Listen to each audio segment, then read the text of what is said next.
Hey, welcome back to the podcast. My name is Tami, and I'm your host, and I'm so thankful that you're here. If this is your first time at The Full Weight of Joy, welcome.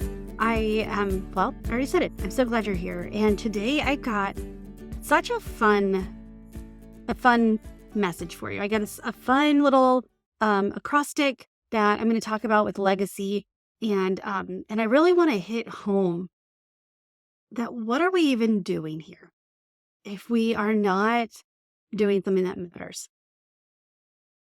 So, are you a Marvel fan? Like I used to be a big Marvel fan. I loved, um, you know, Captain America and well, who doesn't love Ant-Man? And all of that whole series. And one of the most shocking ones for me, one of the ones that shook me a little bit was Black Panther. And the crazy thing is I didn't know who Chad Boseman was before Black Panther. I realized after, I'm like, I've seen him play in a couple of things, but I didn't know this actor who like took the Marvel community by storm. And when I started to look at his story, because as soon as he came into the picture, he quickly left. And not just left Marvel, but he had passed away. And it was shocking because I was like, oh man, this is going to be such a great, addition. It's, like there's multiple Iron Man and Captain America. There's going to be multiple Black Panther. And it was just such a cool story. And when I learned about who Chad Boseman was, I loved it even more because he was known for building a legacy. And it went way before or beyond, way beyond and before the films. Like that was one of his outlets. That's one of the ways he built a legacy, but that was not his purpose. That was not what he wanted to be known for. While he was privately battling cancer. So it's not like he was a movie star and then he got cancer. He was doing all of this while he was battling cancer. And he poured intentionally into others. He poured into young actors. He advocated for Black representation in Hollywood. He was such a man of honor. And as I was reading his story, I was really moved about the fact that he knew his life was ending. And he knew he had the sense of urgency that it came with building a legacy. And as I think about my life and as I think about the things that I went through and how I lost my husband like in an instant, and we didn't have time to create the legacy for him. We didn't have time. It was his life that he lived was his legacy as well. And I think back of, my mom who she did battle cancer. We had about 18 months from the time of diagnosis to the time of her funeral. And during that time, she didn't really have to worry about what did my life mean because she lived every day. And that's what we get to do. We don't know what our life is going to look like in the future. We don't know what we're going to go through. We don't know what trials, what challenges. We don't know what great, amazing things are coming our direction.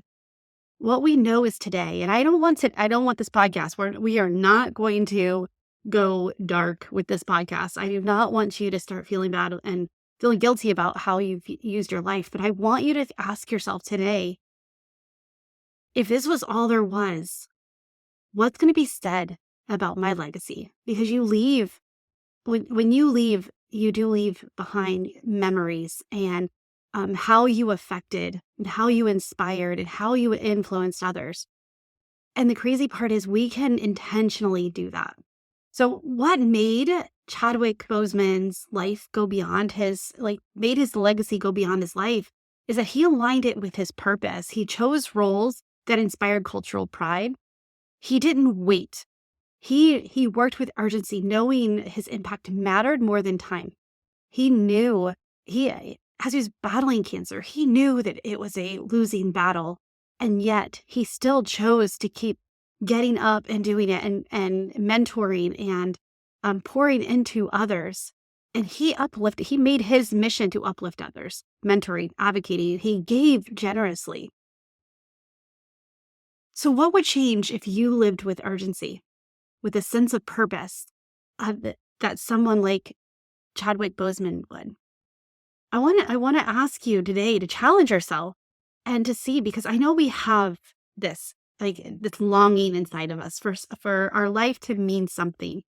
You wouldn't be listening to this podcast if purpose, identity, calling, impact, legacy were not words that when you heard them, you felt something.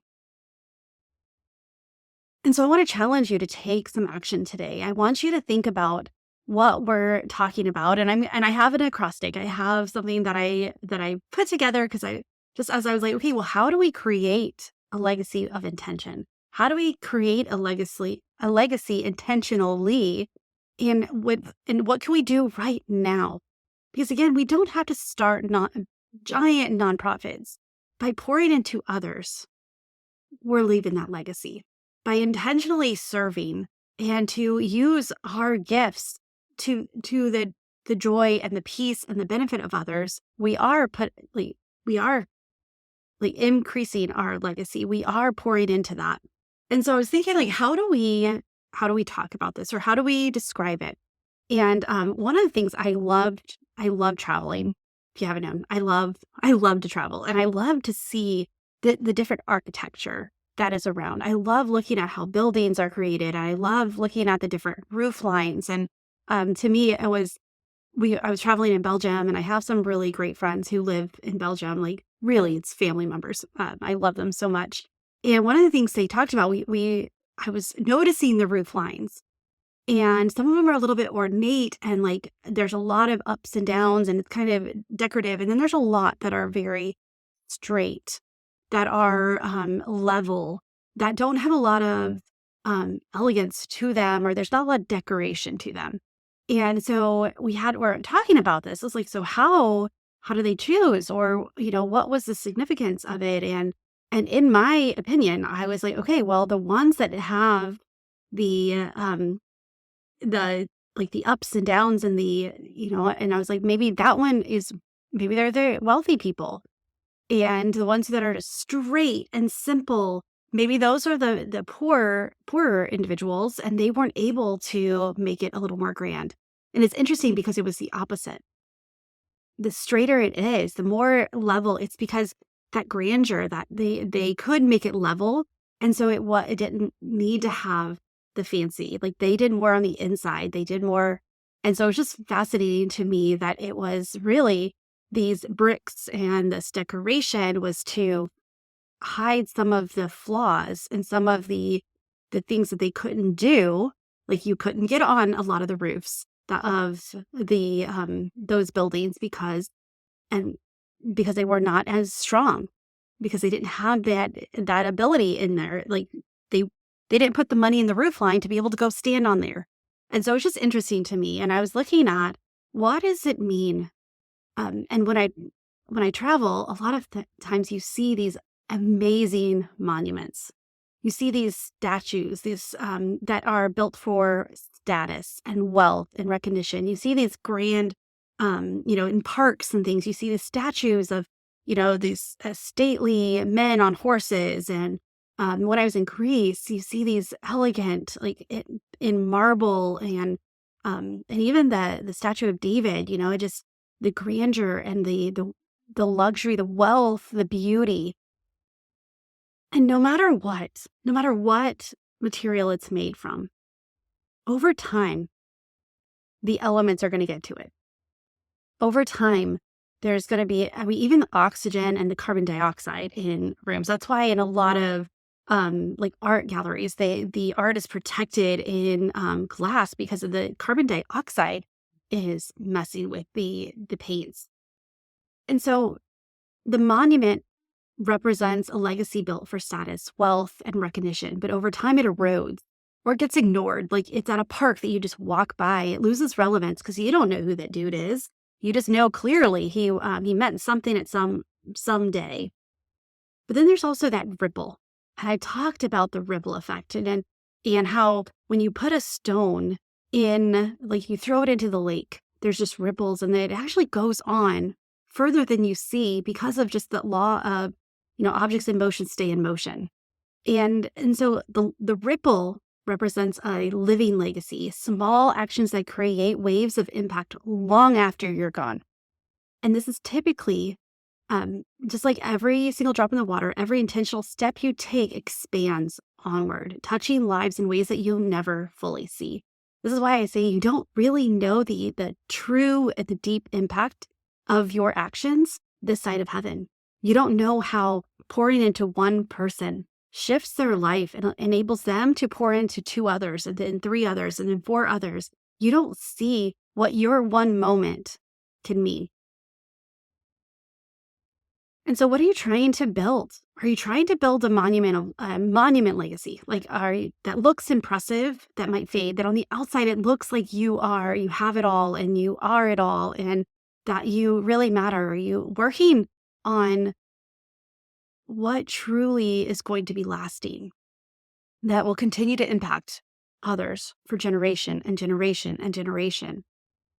And so we get to decide, and not that grandeur is bad. Like, I don't want to say, well, if you're building wealth, that's not it at all, because I do feel like um, when we are building wealth for our family, it does leave a generation of legacies. Like, and teaching them how to use it and how to give with it. But just keeping it for yourself, like building it for someone else to see your status. Like, what's the point? And does it even really feel, does it feel good? And is it lasting? And so I wanted to talk about this, what it means, like a step-by-step way that you can intentionally create a meaningful legacy, that you can make those ripple effects, and that it doesn't have to be hard. Again, like, we don't have to make major changes. We get to take a step. We get to meet someone for coffee. We get to talk to a class. We get to bring snacks to a soccer field. Like, there's so many ways that we can pour into people. We can get to encourage someone with a smile. Like, it really doesn't mean that we have to, chuck everything. But it does mean that we need to be intentional. It does mean that we need to know what we want to leave, and that we want to, like, where we want it to go. And so I created this little acrostic. So it spells out the word legacy. And so first L is look back. Identify defining moments in your life. So this is an exercise I do with a lot of my clients when we're trying to discover what future we want and what purpose and what legacy we want to leave. We start with, what are some of the defining moments in your life that you remember? What experiences shaped you? What lessons have you learned that could help others? And I do this because there's what I call highlights. Like, God highlights to us little elements, little like themes throughout our life. And so when we look at that and we start to look at what defining moments we remember, it starts to give us insight to what our next steps are or what values we hold. And so, because we can, like, 2 or 3 of us can go through the same experience and we get different things from it. And that's why we're looking at how we define it and what moments we felt were important. What did we remember is the first step. So the next is E, embrace your strengths, your talents and your gifts. Let's use them for good. God did not give them to you for you. He gave them to use. That's why they're called gifts, because we get to give them. We get to do other things. We get to employ them. We get to grow them. We get to step into them. So what are you naturally good at? How can you use these strengths to serve? How can you use what God's given you? And a lot of times, I was talking with a friend yesterday, and we talked about how so many times we downplay our strengths because it's so easy for us. And when other people look at you and are in awe of how you use your strengths and how it just comes so naturally to you, and they would love for it to be that easy for them. And so look back, embrace your strengths, and then give with intention. So choose how you're going to serve. What cause, what community, where do you feel connected to, deeply connected to? We can't serve everywhere. We can't do everything. I love to say that we can have it all. We just have to define what all is. And this is, we can make a big impact. But do you want to, this is where you get to decide, do you want to go wide or do you want to go deep? And if you want to go wide, great. But if you want to go deep, like, choose to give with intention. What cause or community? What are you? For me, it's helping women with purpose, helping them learn how to communicate, learning what they're how to shine their light. I want to go deep in that area. And so I look for ways that I can give and I can serve by helping women and some men with this, this calling and identity and purpose and looking at what legacy they can leave. And so the next one is align with your values. That those blasted values show up again because these values are not here by accident. They're not just a random experiences. They're not just random description words. They matter. They're laid in your heart. They were weaved in your heart by God when you were created. And so make sure your legacy reflects your beliefs. What values do you want your life to represent? What do you want people to say about you long after you're gone? What impact do you want to leave? And where do you want to be like this? Yeah, this is what I learned from Susie. This is what I learned from Tami. This is what and it just changed my life. And so align with your values. The next is C, create impact today. Start now, not later. The question of when's the best time to plant a tree? Well, the answer is 5 years ago. Second best is today, right now. What is one step you can take this week, today, to start living your legacy, to start living? And a lot of times this word legacy has such a weight to it. So how do you start living your values? And how do you start serving your values? That will help you create the impact that you want. And then your legacy lives on. You empower others to carry it forward. How can you mentor? How can you teach? How can you inspire others to continue this work? How can you pour into others so that way, though their legacy may not be the same as yours, by you pouring into them and then encouraging them to pour into others? That's how we carry it forward. That's how we keep the momentum going. And that's how the ripple effects keep going, no matter whether you are continuing to throw rocks in or not. And so it's about intentionality. It's about making a life that, that focuses on what you want to leave. Like, it's in conversations, it's in actions, it's in deeds, it's in public and in private. And we can do this by just looking at what we want. And though we started this conversation with a little bit of life, we talked about some loss.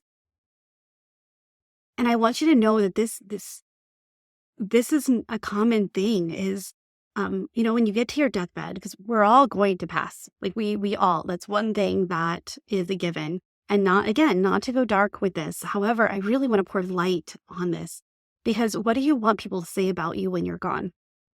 And what do you want people to say about you when you leave the room, when you leave a job, when you are, serving on doing a project? And so what's one small action today that can create this ripple effect? Do you need to pour into your child? Do you need to pour into a neighbor? Do you need to pour into a friend? Do you need to take someone to coffee? Do you need to find someone to mentor or to mentor you? So I want to challenge you today. I want you to really look at what your legacy is and start it. So whatever it could, and it's so crazy because everything that I talk about, it really has to do with people. That it's the things fade, they stop, technology will grow and it will become obsolete. People don't. And so though there's things and gifts that we can do. Who are you being? Who are you pouring into? And so when I say start your legacy today, I really do want to encourage you to how can you affect other people? Whether it's mentoring, whether it's volunteering, whether it's creating. What about writing? What are you called to do? Speaking, just encouraging. What can you do that will pour into someone else? And I want to encourage you to take an action today, to do it, to text someone and let them know that you are thinking of them, to pray for someone who you haven't prayed for before, but God's placed them on your heart, to take a step and to look at what your defining moments were in your life that you've already lived and see how some of those themes are affecting your present. Because there's ideas, there's highlights all over of what our purpose is. And it is a direct relationship with the impact we're making is part of the purpose that God's created us for, which is the legacy that we get to leave.